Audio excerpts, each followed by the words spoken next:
ang saserdote sa Bethel, si Amos. Hulaan ng propeta, magbalik ka na sa Huda.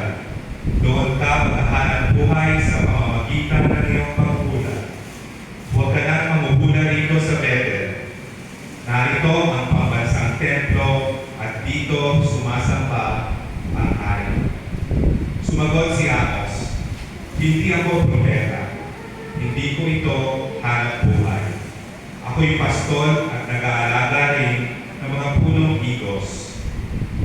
Ngunit inialis ako ng Panginoon sa gawain iyon at inutusang magsalita para sa Kanya sa mga taga-Israel. Ang salita ng Diyos. Salamat sa Diyos. Pag-ibig mo'y ipakita, iligtas kami sa dusa. Pag-ibig mo ay ipakita, iligtas kami sa dusa. Aking naririnig mula sa poon ang sinasalita. Sinasabi niya ang mga lingkod niya ay magiging payapa. Kung mga sisisi at di nababalik sa gawang masama, ang magpapangaral sa pangalan niya ay kanyang ililigtas. Sa ating lupain ay mananatili ang kanyang pag-ingat.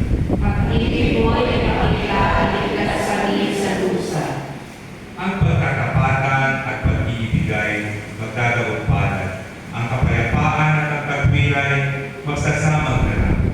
Sa balat ng lupa ay pawang maghahari iyong pagkatapat, at ang katarungan naman ay maghahari mula sa itaas.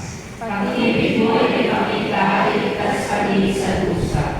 Gagawing maunlad ng Panginoon Diyos itong ating buhay. Ang mga halaman sa ating lupa ay bubungang maingat. Sa harapan niya iyong maghahari pawang katarungan. Magiging payapa susunod ang madla sa kanyang daan. Pag-ibig mo ay ipakita, iligtas kami sa dusa.